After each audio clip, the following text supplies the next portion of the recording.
think clever about the rest of Um, the song. Have you heard the other passages? I've never heard the rest of the song.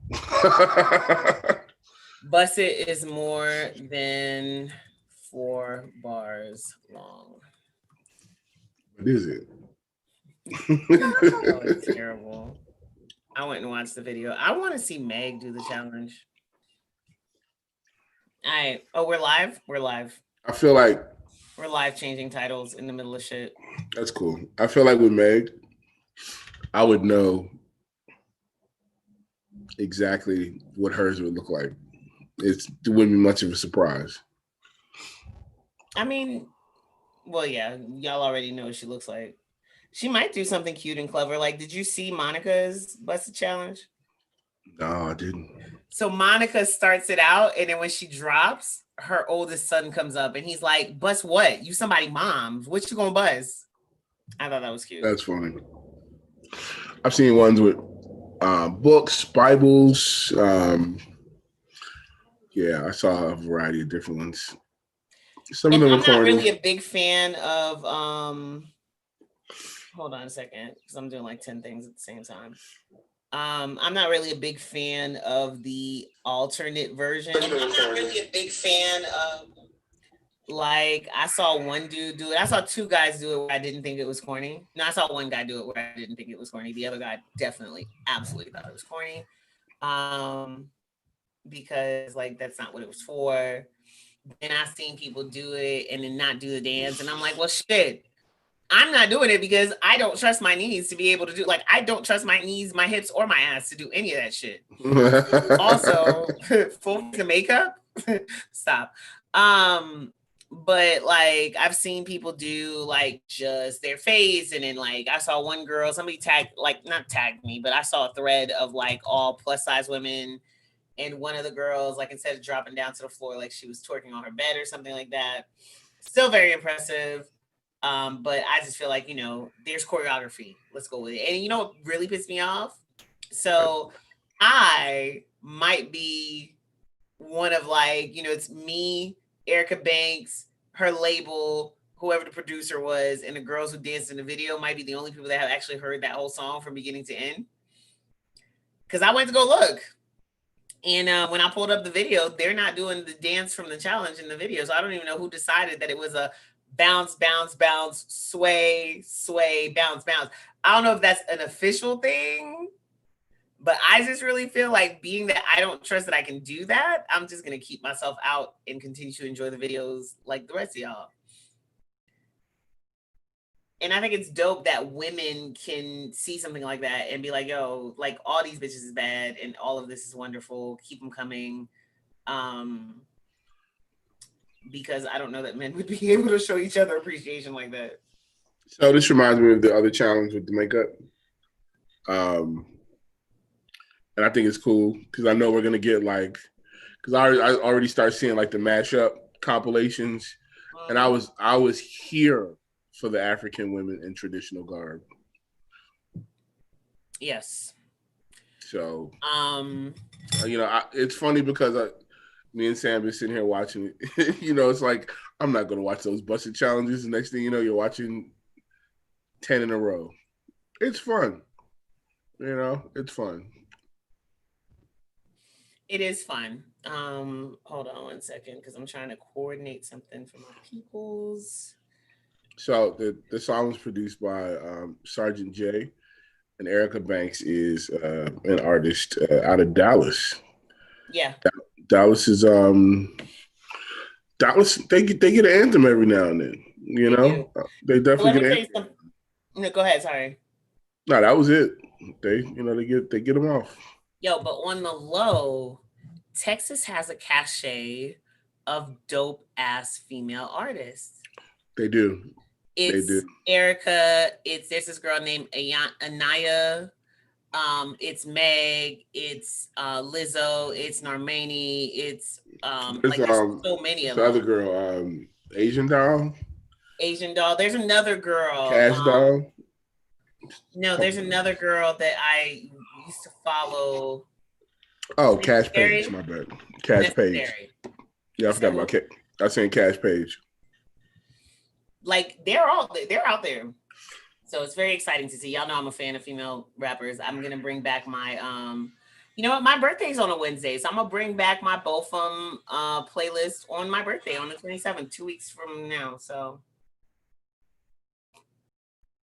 look for that. All right, we have a short show. It's been a long fucking week. It's still wild to me that your man's homies ran up on his coworkers at work, and there's proof.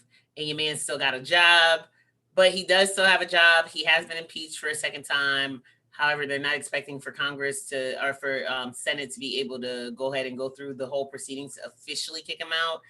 And the Republicans were like, look, the 25th Amendment is reserved for a president that does not have the ability to govern. And so we can't pervert that by making it a punitive thing. So we're not going to invoke the 25th Amendment. No. That man never had the ability to govern.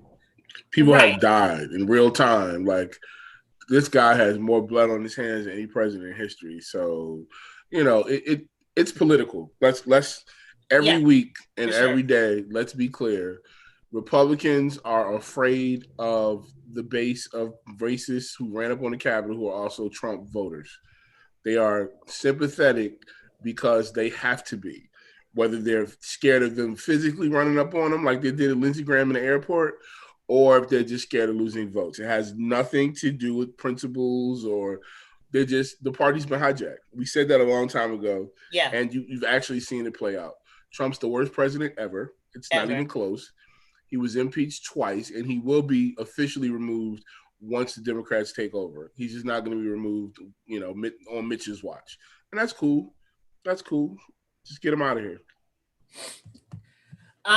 He's also on the social media platforms. Yeah.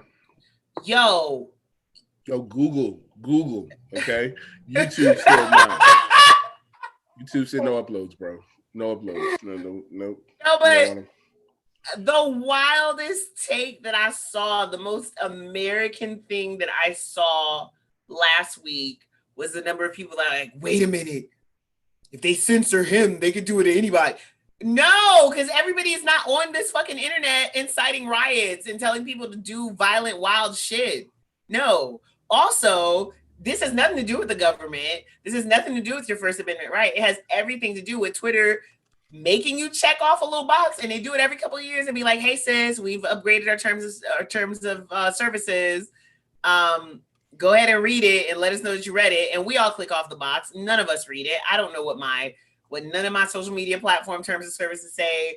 I don't know what my T-Mobile contracts say. I barely know what my Comcast contracts say. Like, none of us really read the fine print. But this has nothing to do with your First Amendment right. And even if it had to do with your First Amendment right, the same way that you can't go into a crowded theater and yell fire is the same way that you have a responsibility not to say wild, reckless shit in a public forum. And if you're saying they could do it to you, then what the fuck? What are y'all doing on your social media platforms? Like, what are you planning on saying to people? Shout out to Carrie Hilson, though. My homeboy just raised the bar for the fuck shit that you could say. And now he's being brought back down to earth. Like, we always knew it wasn't okay. Yeah. We always knew that what he was doing, the rhetoric, you know, since Charlottesville, the very fine people, I can shoot somebody dead in the middle of Fifth Avenue. Like, we all knew that it was coming to a pause. The interesting thing has been to watch the Republican Party basically almost like realizing, like, it's almost like, you know, somebody who has a badass kid and everybody tells them their kid is bad and they have all the excuses in the world that he's just, you know, he's just energetic. He's just a different kid, whatever. And it's all fun and games until your house is on fire and your kid set the house on fire intentionally. And that's what we've been watching the Republican Party do for the last week. It's like, oh my God, this is crazy. We don't know how it got here. This is not like us at all. What? We literally been watching this shit happen since this man was campaigning in what year was that? 16 or 15. We've been watching this happen in real time. And then now your man's is like dropping mea culpas, and he released some video that was supposed to be an apology, but then he's still in that video talking about how much they controlled the border during his presidency, because that was the biggest threat. Clearly, immigrants, not them crazy ass white people that stormed the Capitol on Wednesday. Immigrants are still the threat. Apparently, right.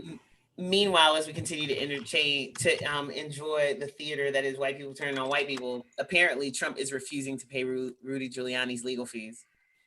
Like, they've fallen out. And after Rudy just flew around the country caping for him and trying to get elections overturned, they are trying to not pay him his legal fees, and they are trying to not reimburse him for his travel. And I think it's just the funniest shit in the world. Fuck ass Rudy Giuliani. Yeah, I mean, you're useless now. He's got OG side of you, so he don't need you anymore. Hilarious. Anyway, on to life. Corona is still coronaing. Grady Hospital just released a statement about how close they are to capacity. Hold on, I'm about to see what it was.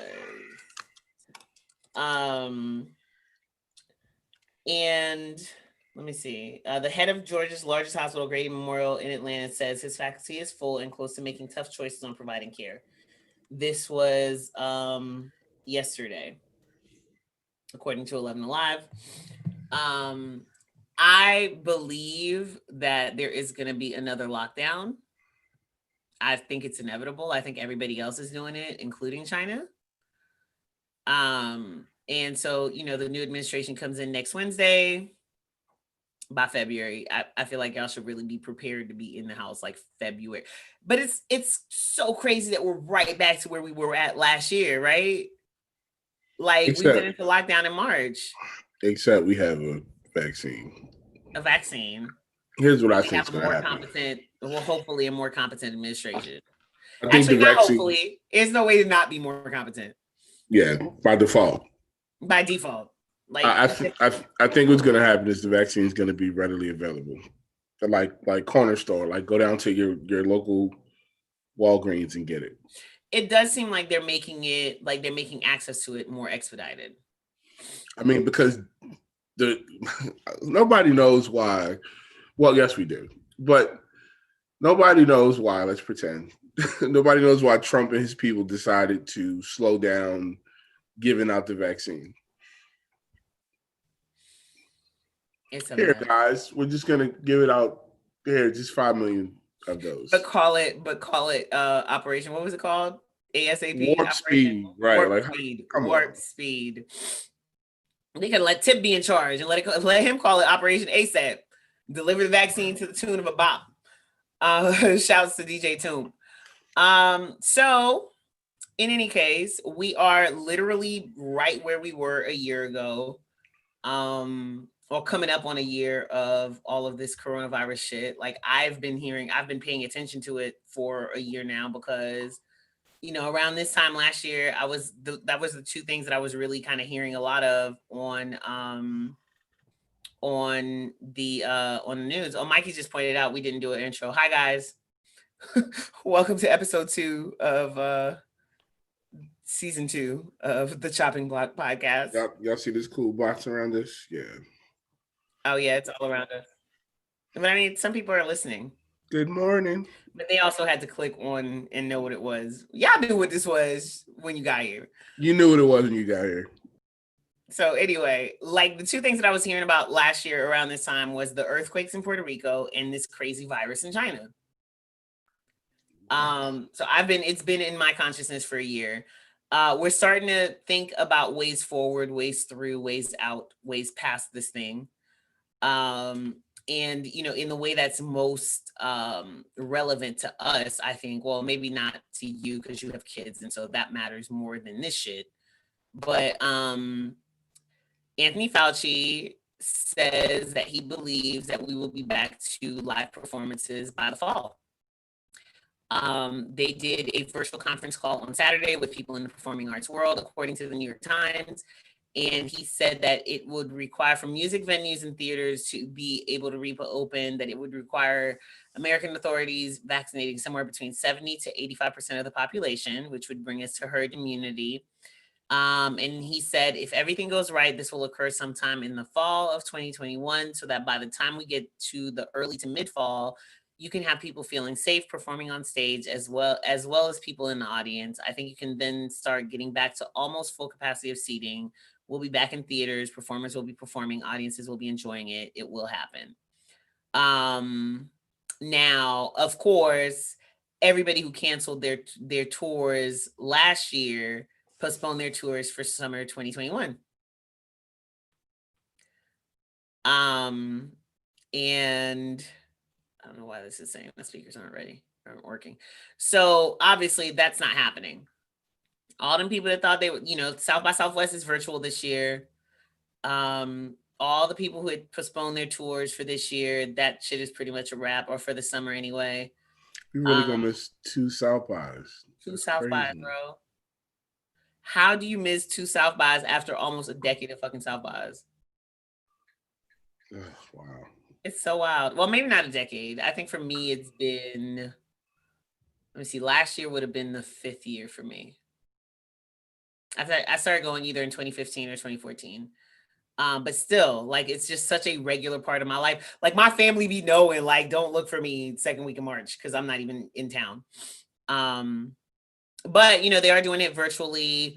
I got an alert on LinkedIn yesterday showing me how many people that I know who are participating virtually. I haven't really looked into it, but I might. But it's just not going to be the same. A3C must have heard because they're looking for A&Rs. You said who? A3C. A3C. Yo, shall we give the fuckery that's happening on Clubhouse 2 minutes? We're gonna give it 2 minutes. Sure, why not? Everybody else is. Everybody else is. It's okay. So let me ask you, as somebody who has been on there clearly much longer than I have, because one, like, my party hat just came off, and B, I only be on that bitch like one day out the week anyway. Like, do you feel like it's possible to rein back all the craziness that's happening now? Because now it's an issue. Like, yesterday was a whole conversation on Clubhouse about bullying.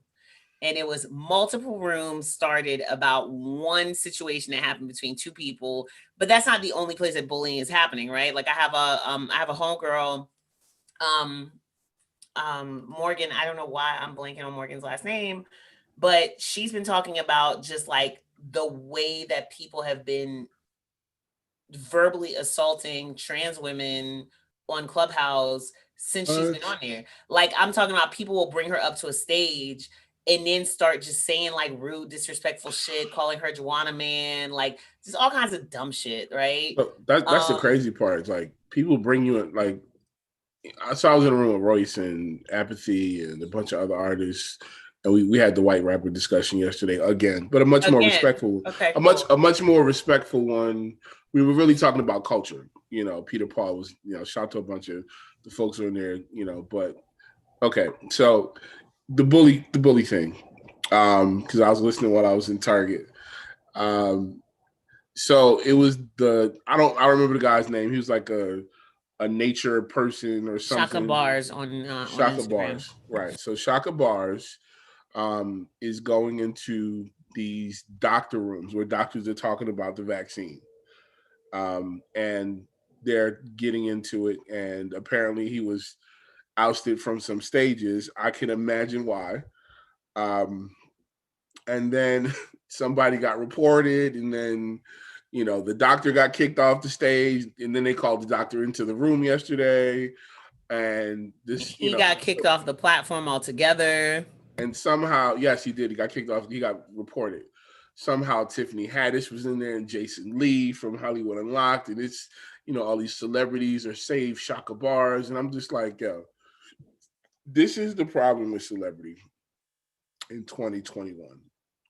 Why are y'all doing this? And why are y'all leading this?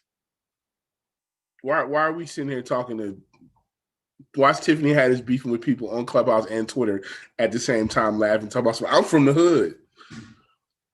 Like, I don't know what Clubhouse has become, because you got the clout chase. The clout chase comes from all directions. It comes from people who already got the clout.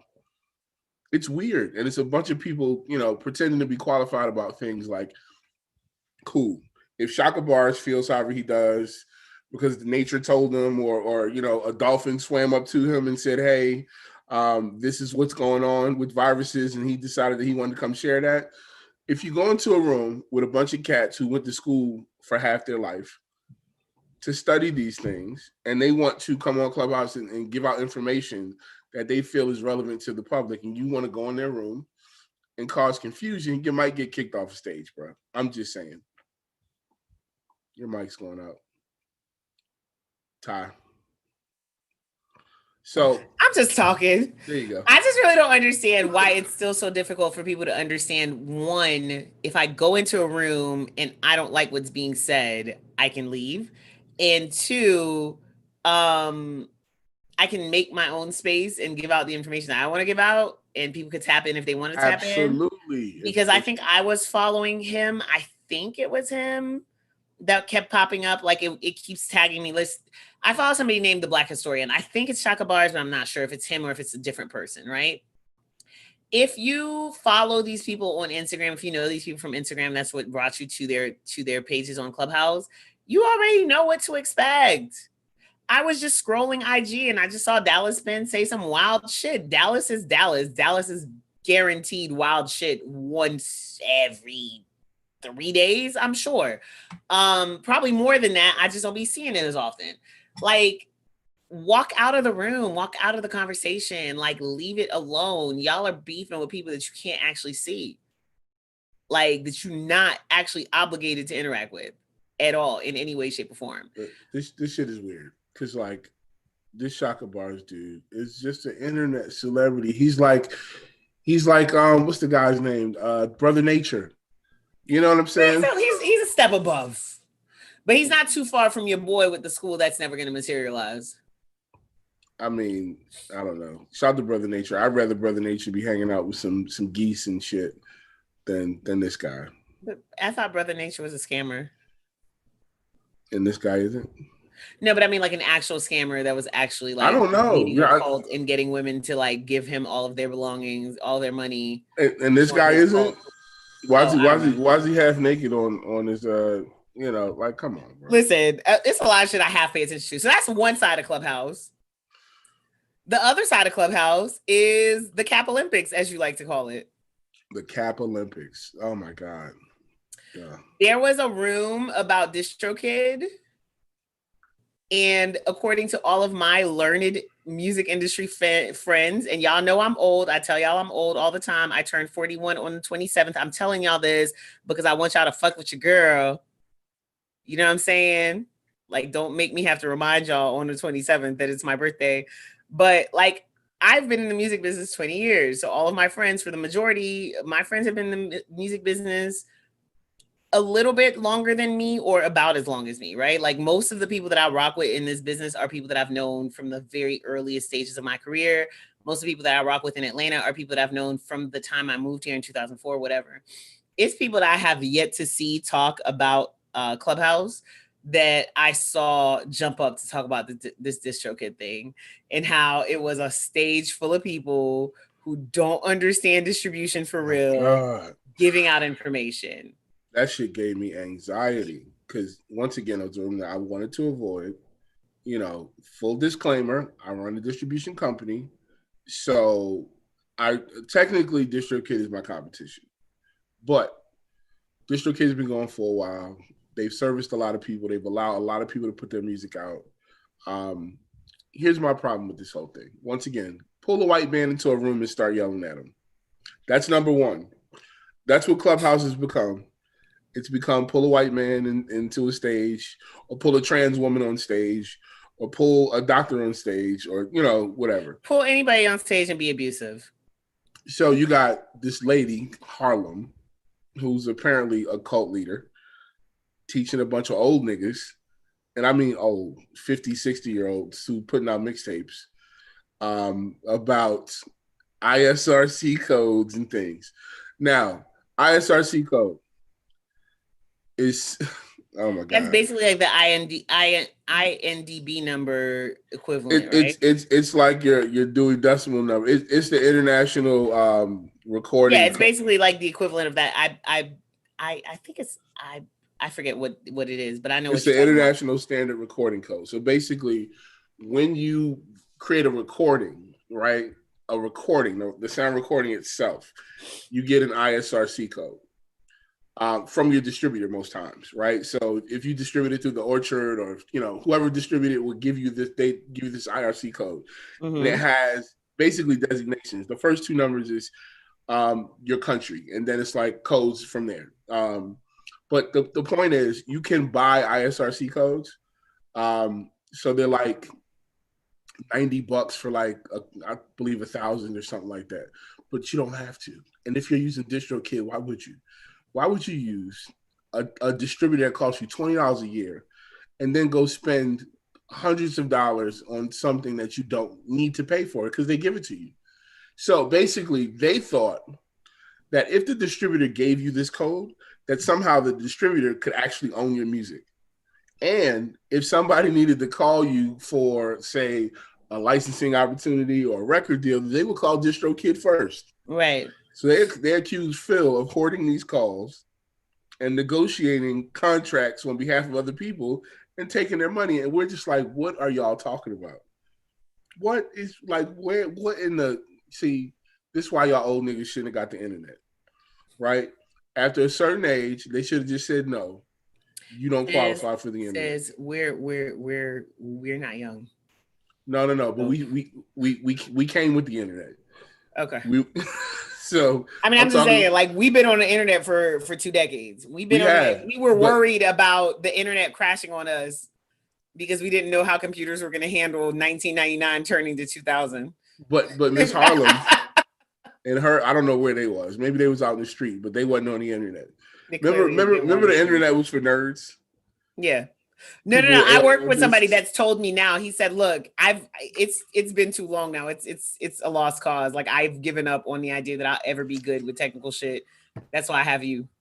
But this lady, I guess she takes like, first of all, her information was terrible, and I want to give people the benefit of the doubt. But she's sitting here yelling at this man like he's a conspiracy theorist. And every time somebody would come in and bring proper information, she would curse them out or try to reset the room so that she could get her little point off, right? Mm. Phil actually won. Like, and I mean by his patience, by sitting there answering all their questions.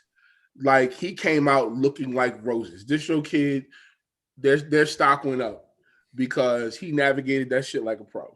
Good for him. And that was dope to see. And then he was able to go into other rooms and give information. And those of us who knew ISRC codes are really and how they work were able to give out proper information. So that was cool. So it's two things, right? One, y'all know I'm bougie. I don't believe all things need to be democratized. I don't believe everybody needs access to everything. And we're seeing an exercise in why that is happening in real time on Clubhouse. I want to reiterate that, like, when I tell you I'm on there like once a week, like I really do pop in once a week, maybe twice a week or whatever, mostly just because like I work and during work I'm listening to phone calls. So I can't listen to phone calls and listen to what's happening on Clubhouse at the same time. If it was like a straight data entry job where I was just, whatever, or, like I just don't have the time to accommodate it. Like I've missed out on a couple really good conversations. There was a conversation about R&B with like Carl Thomas and RL and Yep. a bunch of other people that happened the other day, and I just couldn't tap in. But when I do go on there, I am very, very intentional about the shit that I'm in, right? Like I'm either rocking with y'all with my friends, Hold on, this is or weird. what? My phone's listening to me because it just suggested a video that says how ISRC codes work. I'm either in there, I'm in writing rooms, or I'm having conversations. I've been having a lot of really, really good conversations with other Haitian Zennials, Millennials, and Gen Z about ways that we can affect change in Haiti. I've been able to connect, on Tuesday. Tuesday was the anniversary of the earthquake that hit Haiti in 2010. And I had a really, really good conversation with 4 creatives who are based in Haiti about the ways that Haiti has not changed in the last 11 years. And that led to, because a lot of us have had similar conversations, it led to the idea of like, okay, well, now it's time for us to start maybe using that space as a think tank space. And so having, like maybe closed conversations with certain groups of people about like solutions minded conversations, right? I've seen a lot of industry rooms that seemed like they were very, very on point. I've seen you guys, Bounce Gang, give out a lot of good information, pull people in. I've seen, there's still a lot of good to be found on Clubhouse. Don't get it twisted. But there's also a lot of clickbait. There's a lot of people, who create conversations just to cause confusion. And, I had this conversation yesterday, and I think some people want to look at it as if people have the space to vent and go off because of the historical context of, the dynamic between men and women, dynamic between white people and the rest of POCs, like the dynamic between Africans and African Americans, the dynamic between you're right, the dynamic between Christians and like the dynamic between anything, ADOS and everything like and everything else. And it's like, it's a place for discussion. It is a place where people can vent. Tensions do get high. Sometimes it's warranted. It happens. Sometimes people need to get shit out.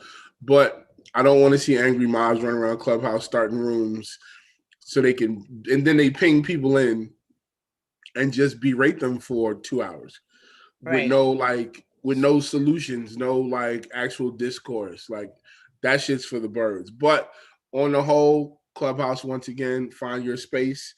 I salute Clubhouse because they're coming up with new ways to allow you to get to what you want to get to. Yes. Content-wise. So I think they're going to continue to do that.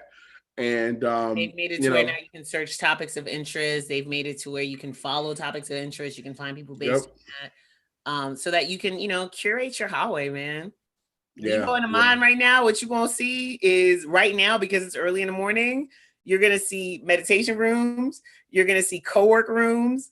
And of course, you're going to see like some Atlanta music industry shit. But like there's options and it's a way to navigate it. But I did also want to kind of put that on the radar that, I am aware of and of an app that is coming forward that one is really aiming to be a platform for emerging artists of all genres. And 2, that will have a conversation feature to it as well, but everybody won't be able to start those conversations. And those conversations will be led by people who have been vetted. And even to raise your hand and ask a question, when you raise your hand, it will actually ask you to type in your question so the moderators can figure out if they need to bring you up there. So that we don't have random people jumping on stage, yelling at DJ Red Alert, talking about something. This is supposed to be a hip hop room. Y'all niggas not rapping. What the fuck y'all niggas doing? That happened. Back to the COVIDness. So Fauci is saying fall. The World Health Organization is saying we're not going to see herd immunity until 2022, I believe is what they said. The Grammys still thought that they were going to happen on January 31st in person, and they have now postponed that till March.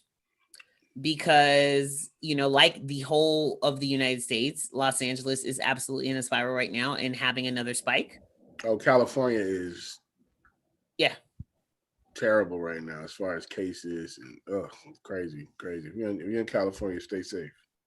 There was a meme floating around that said, "Remember how careful you were in March? Do that again." That should be done. I don't know what the hell happened on October 5th, but there was a spike in Georgia of like, it went from 1,000 new cases to 20,000 new cases. Maybe that was a mistake. I don't know. It probably was when. That was the total. Maybe, I don't know. Hold on, I'm trying to look at California. Apparently, like 1 in 60 people has COVID. That's pretty scary. Yeah, I saw somebody say 1 in 5 people in LA. Well, yeah, It's gotten worse. I know it was 1 in 60 a couple weeks ago, so it's gotten worse. Hospitals are overrun statewide. It's pretty bad right now. It is, what time is it in Los Angeles right now? Well, no, yesterday was the 13th. Shout out to Darren for pointing out. 41,000 new cases were reported in California yesterday. Shout out to Darren for pointing out that Atlanta and Florida, Georgia and Florida are wide open. And I don't understand it. The numbers aren't as bad in terms of like what's being reported. They're not as bad in Florida as they are in California. So like Florida was reported, but then it's still like the madness of saying they're not as bad, but 15,000 new cases were reported. But that's not as bad. Well, Florida is one of the worst states right now. No, just period. Florida's traditionally been in the top 5 worst states. I think it's just cool to say Georgia. Like people just like to say Atlanta. People love to say Atlanta. Y'all got the cure out there. Y'all got the cure out there. Well, clearly we must. Now, I need to get y'all some hookah. Gwinnett County has officially passed Fulton County with the number of cases. I think it always was. I think Gwinnett was always ahead of Fulton. But Fulton has officially, the most deaths. It's just wild, y'all. Like that damn Grady. Huh? That Grady. That damn Grady. Meanwhile, Versus canceled or rescheduled Keyshia Cole and Ashanti again. It was supposed to happen, next Thursday. No, it will happen next Thursday. Yes. It was supposed to happen last week, but obviously last week was a whole like shit show in America. But they have rescheduled it for January 21st. And they also announced, they called it the new and final date, which is funny. The new and final date. Like, look, we're not pushing this shit back no more. But they've also announced that they're no longer going to be doing the 2 artists in the same room. They said that as much as, like they've enjoyed being able to have everybody in the same space, that due to the rising numbers in COVID again, that they feel like, it's better to go back to the previous model that they had, which is people in separate locations. All righty. Y'all know how I felt about that. So that's coming up. We're going back to Babyface and Teddy Riley sound. I mean, I hope not. I really, really hope not. So we have that coming up, Ashanti and Keyshia Cole, which I still just don't see the appeal, but that's me. And then we have not the appeal of the 2 artists. I was about to say, I see the appeal. I don't see the music. I don't see the music. Thank you. That's what I meant. Like I'm the right age group to have really loved Ashanti. And I think I've shared with y'all before that based on Keyshia Cole's first single, which was I Changed My Mind, produced by Kanye West, I felt like they were trying to sell me like a new and improved Khalees, and that's not what we got from Keyshia Cole. But if you think about that song and if you think about the video, and she came out with like the multicolored hair and it was very I hate you so much right now type of vibes. That's what I thought we were gonna get. That's not what we got, and I've never gotten over that disappointment. But I just don't know what 20 songs either of them is gonna play. Double A keeps saying that Keyshia Cole's gonna win 11-9. I'm like, what's she gonna win? The outfit? What's she gonna play? What's she gonna win? The outfit? The outfit round? She gonna win the hair round? Cause she ain't gonna win the song round. I could think of like 4 Keyshia Cole songs off the top of my head. We all can think of 4 Keyshia Cole songs. You can't think of more than that? Well, Double A apparently knows 11 Keyshia Cole songs that are better than Ashanti songs at that. No, he doesn't. He's just being that guy. I will say this though, like I've listened to Ashanti albums. I ain't never listened to no Keyshia Cole album, Like I ain't even going front. I didn't even know Keyshia Cole had albums. I just heard random songs. Don't do that. She has multiple albums. And then we're gonna get 8Ball and MJG versus UGK, but really versus Bun B. Because obviously Pimp C can't be here. I would love to talk to Shannara about how she feels about that. I will talk to Shannara about how she feels about that. But yeah. How would she feel about it? I'm not gonna say this on a public forum because I don't know if I'm allowed to say it. Okay. I mean, I could but it's imagine, and not, I'm not going to speak from a place of. I'm just going to speak from a fan place. People's careers have come and they go, and we celebrate them. I don't know. It depends. I mean, the music is what it is, and I think people want to celebrate the music of absolutely, those two groups. absolutely, absolutely. But okay, so Bun B confirmed it, but I don't see a date. Yeah, it's not. It's not. It's not official. So it's not written in stone. So probably gonna happen, but just not written in stone. It's not right. Saw another terrible matchup floating around. Soul Child and Anthony Hamilton. Right, and that had a date on it, and I was like, "Ooh, for what?" Once again, what is Anthony Hamilton gonna play after Charlene? Damn, no, he has more than Charlene. I'm sure he does, but not much more. No, definitely not 20 songs. So anyway, why is Azealia Banks boiling dead cats? Apparently, it was part of her routine. She wasn't planning on eating it. She was just trying to loosen the bones to use the bones and whatever shit she was going to do. The question is not why is she boiling a cat, why is she doing it on live? That's really the question.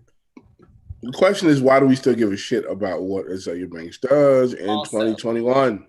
The question is, why do we watch people's actually, I can't even call it mental illness, honestly. Like, I can't, like, I don't think that that's, fair or right to put on people when I don't know their situations. She's mad intentional about the yeah, she's trying to get. She's Howard Stern in the 90s level of, like, let me just do some shit to shock y'all. It's pretty fucking annoying. I just realized I never ordered my groceries, guys. I was very excited. I am going to make a video of me digging up my dead cat. Right. And boiling it. Digging up my dead cat and boiling it so that I can loosen the bones. Where the fuck is Peter when you need them? Right. Yeah. Yeah. Peter, I'm calling Peter. I'm calling the police. I mean, I'm sure they've been called. I'm calling the pet police. Multiple times on her. You just threw me completely off. Okay, so yeah, Versus is going back indoors. Grammy's been postponed till March. You about to start seeing another round of announcements of people, because if you really, really think about it, back in March and April of last year, everybody was pushing their shit to top or middle of this year, and we're just not there yet. I did want to say one thing though, just because, the way that things are presented in media sometimes can be confusing. The fact that there are new strains of the coronavirus is absolutely normal. That's what viruses like that do. That's why they tell you when you get the flu shot that, like, the flu shot, it's really like it's going to protect you against most strains, but there might still be one or two strains out there that you're not protected against. You might still catch the flu. That's what viruses do, y'all. So yeah, viruses don't let that scare you. They're not dumb. They're smart. They're smart, and the human body is smart, right? So it's like the virus comes up, the body's like, okay, boom, I'm gonna do this, right? And then the viruses are like, oh shit, well, this isn't working on this person, so let me switch this up. That's why they were also able to say that even with this vaccine that was developed before some of the new strands came out, that the mutations are not big enough. And I'm not a doctor, y'all. I'm repeating things that I've heard doctors say. Let's go, Shaka reputable spaces. Shaka Todd. And things conversations I've had with my sister, who is a doctor, who is not my twin, contrary to what the internet would like to believe. But they said that the mutations are not drastic enough to render the vaccine ineffective. So the vaccine they have now, the vaccines plural that they have now, should still work on these new strains. You want to start a Clubhouse room about it? No, absolutely not. Okay. Not at all. Not even remotely. Let's talk about music real quick before we head up out of here. Hold on. No? First of all, yes, no, we are. Did you check the Genius calendar? Have you seen it? Have you seen it? Oh, wait. What am I missing? If you check the Genius artist, the album calendar, go look at 1/8 and tell me what you see. First of all, why did I type April in here? Like, I just want to skip through to the second quarter. Like, this is not turning out like how we thought it would. The That's first all we week can of do. January 2021. Look at 1-8. Barry. Look at 1-8. See Let me it? You find see. it? Did you find it? Barry Gibb, David Bowie, Keep going all the way down, like almost down the bottom. Griselda, Viagra Boys, Oh no, go ahead. Lord Beats, and Lawless Production. After Hey, Dark. we on the Genius calendar. Hope. Y'all. Yeah. So yeah, shout out to my Genius Connect. All of our releases, well, not all of them, but our releases will now be featured on the Genius album and singles calendars. So Congrats, you that's a big gulet's deal. But gotta go back and listen to that then. let's talk about the music. Let's talk about the goddess Jasmine motherfucking Sullivan, dog. Yeah, she came through swinging her hips and just killing them with the hotels. Everything about that project was fucking amazing. Top to bottom. Except for the part where she said if the dick is good enough that we paying bills. We're not doing that. Hey, listen. No. I like the well-roundedness because she taking cash apps, but she also paying bills. You know what I'm saying? So I started to send that song to somebody and I was like, ooh, let me not give that nigga no ideas. No, sir.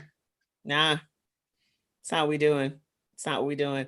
It is I wish that this was the Jasmine Sullivan we had always gotten.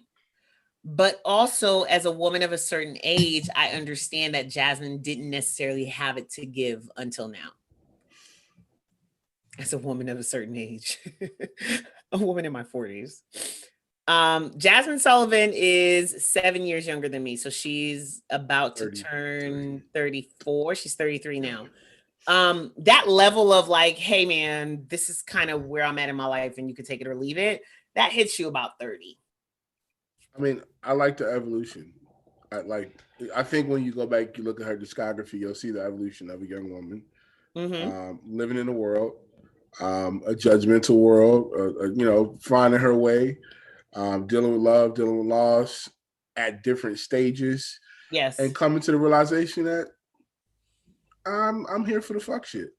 And also dealing with an industry that believes itself to be omniscient, that believes itself to know everything that there is to know about the industry. You understand what I'm saying? Mm-hmm. Like where they really will sit there and try to convince you that something will or will not work because they've seen it work or not work with other people. The same industry that for years, my nigga, I remember vividly sitting in a room with a bunch of guys telling me that female rappers are not marketable. This was when Shauna was out. Female rappers are not marketable. They're too expensive. It takes too much to make it work. Da, da, da, da. Now look at us in 2021. Look at the year that women rappers had in 2020. You have every option available to you, from the chicks in Detroit that are murdering everybody and selling all the drugs, to the City Girls, to Rhapsody, to Lyric Jones fucking killing it as an independent artist. Like, you have a variety of women artists that are attaining success in the same way that their male counterparts are. And what I mean by male counterparts is, we can't compare Lyric to Jay-Z. You know what I'm saying? Like, that's not where what her matchup is, right? But we can compare Nicki to Drake. Nicki and Drake have had a neck and neck career kind of run for their entire career, minus the scandals or whatever. But people used to swear up and down that it was not possible to have a successful female rapper. Men don't want to listen to that. That's pretty much all we have now. like women are, since I'd say definitely about 2018, have taken over. So Jasmine Sullivan, when she dropped her last project, was 28. Her last project came out in 2015. Reality Show was an amazing album. I don't know if she was necessarily ready to be out there and promote that project the way that she needed to. But Jasmine Sullivan was on the Jimmy Kimmel Show yesterday or Tuesday. And when I saw that made me really, really excited for her. The project is fucking dope. The use of the interludes and skits in between, which are, like all clips of things that have already gone viral on the internet. Some of them are things that we're familiar with. Others are not. Her and Ari Lennox on it, I enjoyed very much.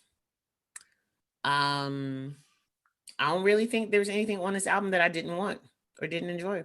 I gotta shout out my homies. Gotta shout out Cardiac. Gotta shout out my brother. That damn Cardiac.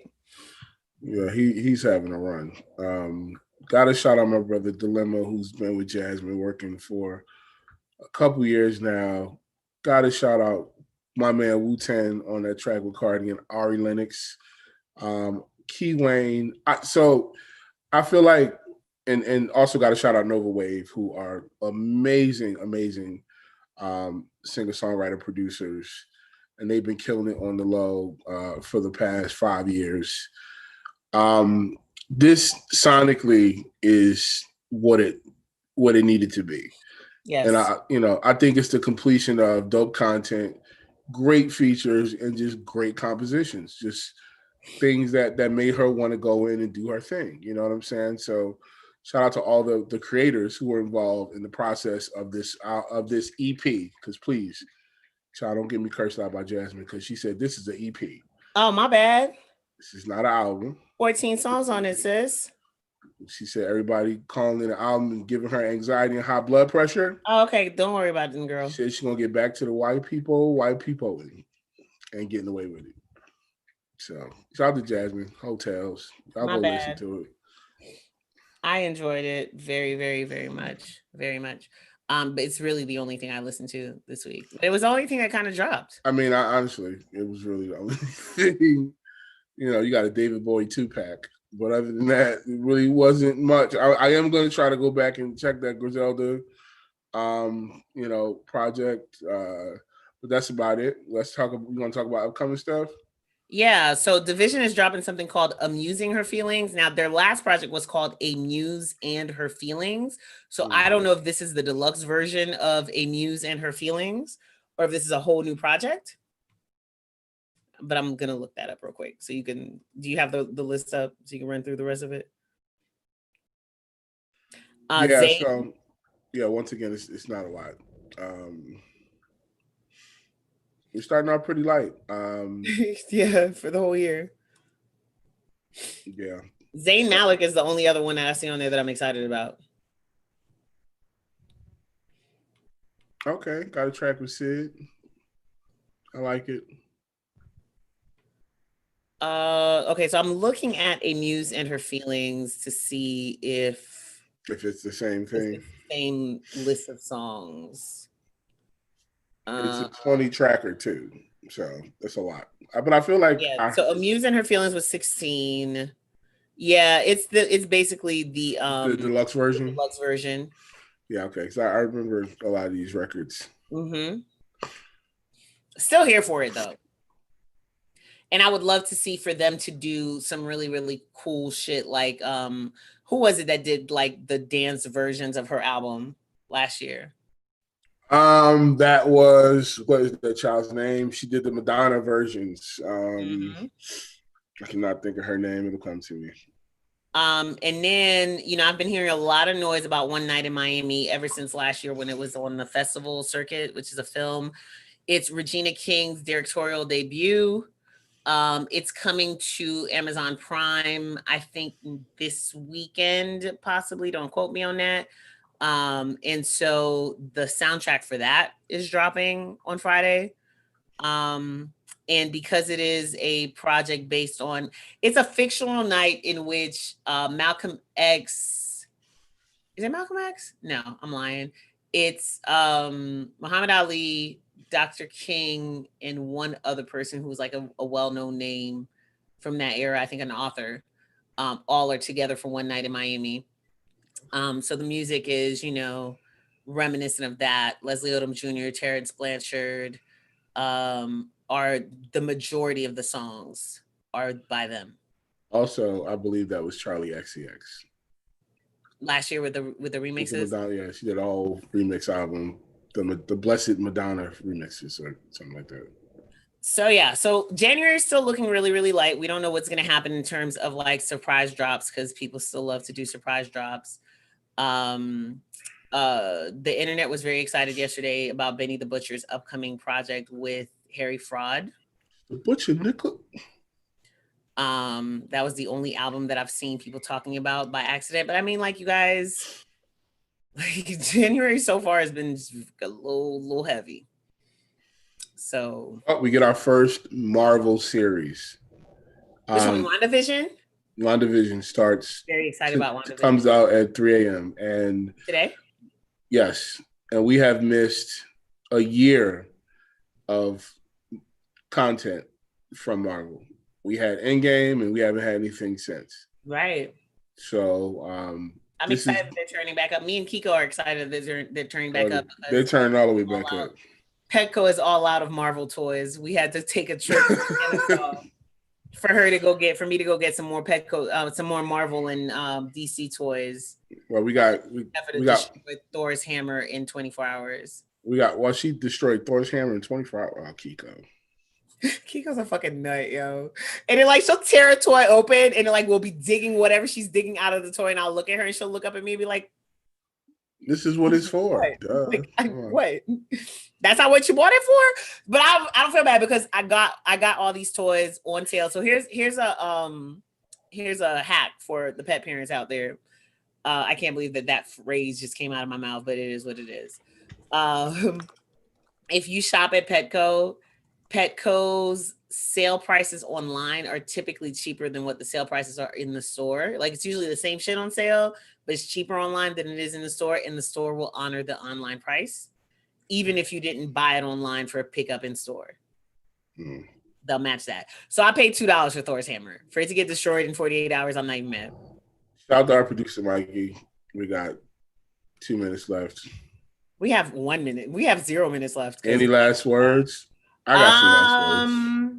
got some last words. Not really. I don't really have anything. Actually, no, I do have something. I'm looking for Atlanta artists. I've been kind of bullshitting about a project in my head for a while. And I was supposed to put out an official call out for Atlanta artists. And I didn't get that email out, but I still want to kind of do something on Monday. So I'm looking for Atlanta artists, any genre, who have released music in the last, let's say, 4 weeks, 4 to 6 weeks. I heard her. So if that's not you and you know somebody, I'm gonna make sure, or one of us, to drop that in the room in the studio lobby, in our house or whatever. But if y'all work with any artists that are based in or from Atlanta who have released music in the last 4 to 6 weeks, obviously my leanings are towards urban, but I don't want to keep it to that. I really want to just kind of celebrate Atlanta artists in general. So get me. All right, y'all. Y'all think small, I think Biggie. Your whole passing days to Mississippi. You feel me? This has been season 2, second episode of the Chop Block Podcast. She is Saint Boogie on everything.